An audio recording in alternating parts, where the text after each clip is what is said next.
Diskart o dismaya, ang misteryo sa likod ng laro ng Gilas. Sa kabila ng sigurado ng pagpasok ng Gilas Pilipinas sa FIBA Asia Cup, marami ang nagtataka bakit tila hindi nila ibinuhos ang lahat sa kanilang huling laro.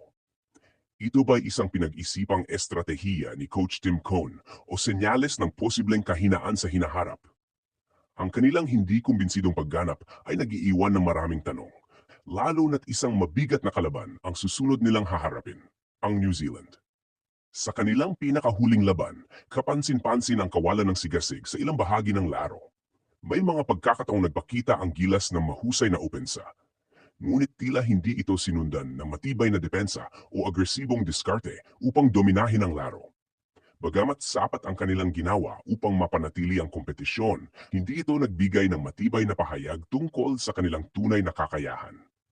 Dahil dito, nagsimulang umugong ang mga haka-haka. Sinadya nga ba ng coaching staff na huwag itudo ang laro o simpleng nagkulang lamang ang koponan sa disiplina at execution?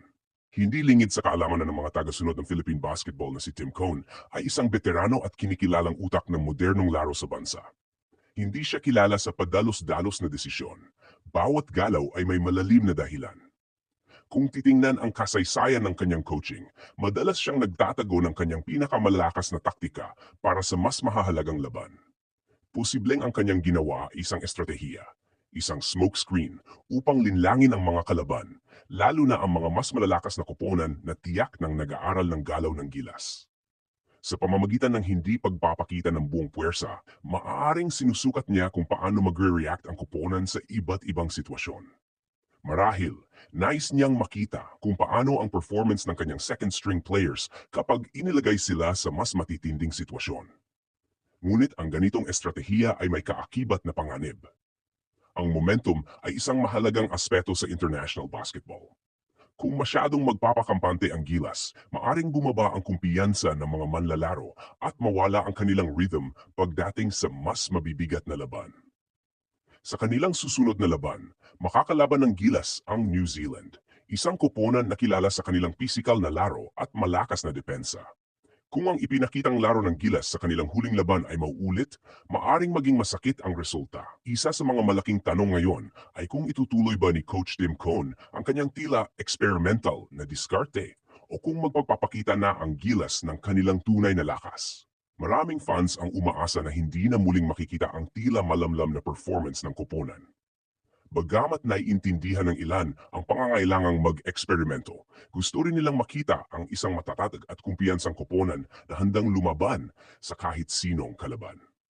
Sa laban kontra New Zealand, asahan natin ang posibleng mas matinding pagsubok sa rotation ng Gilas.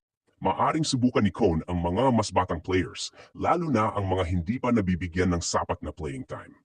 Maari rin nating makita ang iba't ibang kombinasyon sa depensa. At marahil, isang mas mapanirang opensa upang itest ang kahinaan ng New Zealand.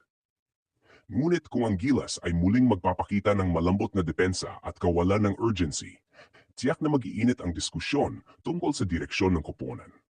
Sa dulo ng lahat ng ito, isang mas malaking tanong ang kailangang sagutin.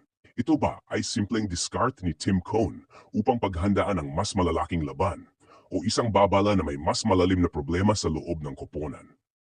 Kung ang kanilang hindi kumbinsidong laro ay isang taktikal na hakbang, dapat ay makita natin ang tunay na forma ng Gilas sa mga susunod nilang laro.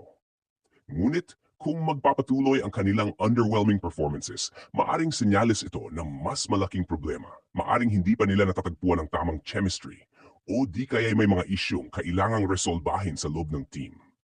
Isa pang posibleng senaryo, mayroon ba silang itinatagong problema sa sistema ng laro? Maaring hindi pa buo ang kumpiyansa ng mga manlalaro sa kanilang roles. O baka naman hindi pa nila ganap na naunawaan ang sistema ni Cone. Anuman ang tunay na dahilan, isang bagay ang sigurado. Ang laban kontra New Zealand ay magiging isang defining moment para sa Gilas Pilipinas. Magpapakita na ba sila ng kanilang tunay na lakas?